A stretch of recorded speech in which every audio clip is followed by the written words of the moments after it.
So every sport has its iconic trophy. None might quite have as much intrigue and history about them quite as the Stanley Cup. It's presented every year to the National Hockey League's championship winning team.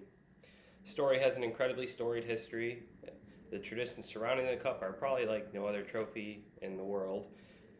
And I'm going to give you a little taste of the details around this storied trophy. So, as you can see here, it has a very unique shape to it. It's about 35 inches tall and weighs about 35 pounds. It's made from a silver and nickel alloy. And the history, originally, it was only this top chalice, this bowl, and then over time it's evolved to add all these different rings to it. It's named the Stanley Cup because of a former Governor General of Canada who fell in love with the sport of hockey when he was living in Canada and bought the top bowl part when he was in London.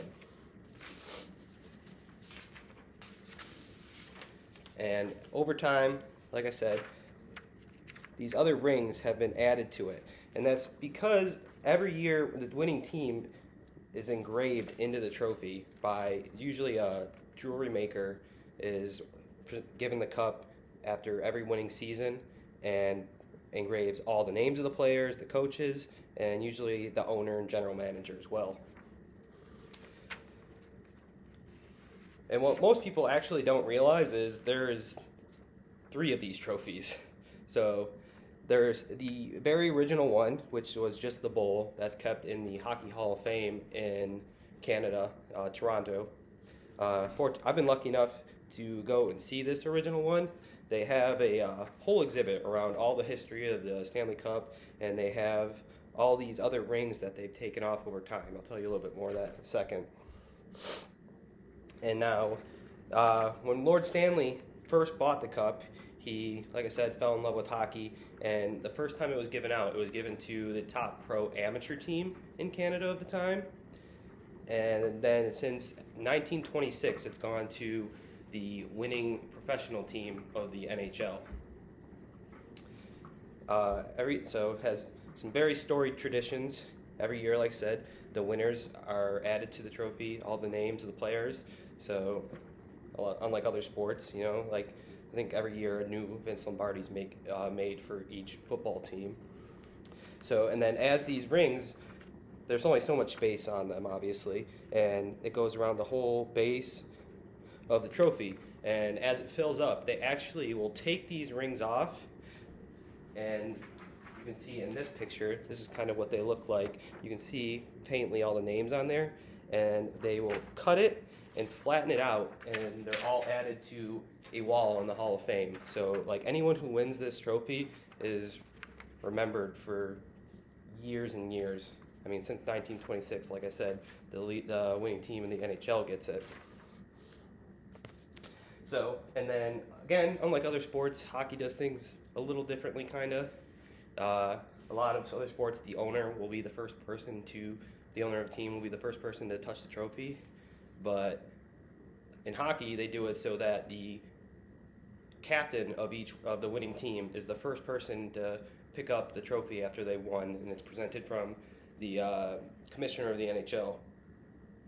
From there, it's been a tradition to pass the cup from player to player on the ice until everyone has touched it. And they usually do it in a very unique way. Like the captain first pick it up, and from there they'll go in a specific order. So a lot of times it's like if you played in the NHL for many years and never got the opportunity to win and pick the trophy up, the captain will go to like the most seasoned veteran and give it to him first, and then like maybe the MVP of the playoffs after that. And there's usually a specific order. Someone like a rookie is probably going to get the trophy last if he was on the team that year. And then from there, usually the players will take the trophy into the locker room, and because it's got this unique shape to it, like a bowl on top, players tend to drink off the top of it. So a lot of the times they'll pour bottles of champagne in there and take it, and 2 players will hold it as another player drinks off the top of it. just one way of celebrating in the locker room with it. And after that, championship parades and all that. And another unique thing about this trophy is during the off season, after a team's won it, each player on the team is designated a day with the cup. So a lot of times they'll take it to their hometown, and their hometown makes it like a whole day event where it's like a party, and there's like usually a lot of parades. A lot of players will take it to like children's hospitals and stuff like that. People, because of it's kind of like an icon, especially in like Canada at this point, people just really love to see the cups, and it becomes a whole event. And like, again, because it's got the bowl shape, the player a lot of times will start his morning with some breakfast cereal in it, share it with his kids, and the day with like some ice cream, and again, probably more champagne and all that to celebrate. And there's a lot more than one player has been known to, if they have a young child at the time, they've actually used the top to baptize their babies in.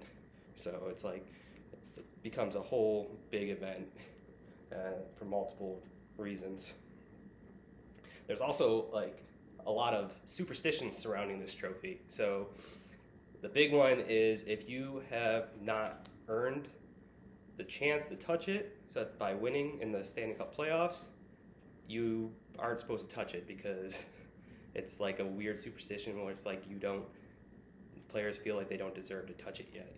And before that, there's a conference champion of each Western and Eastern Conference, and there's a trophy presented to them for those, but a lot of the players won't touch that one either, because they view it as they don't want to win that trophy, they want to win the Stanley Cup. And this trophy is treated with incredible reverence. There's a man whose job it is just to take the cup from place to place, and when he's picking it up and taking it out of its case, he is always wearing white gloves so they don't leave fingerprints or anything on it like that. It's just treated like royalty almost.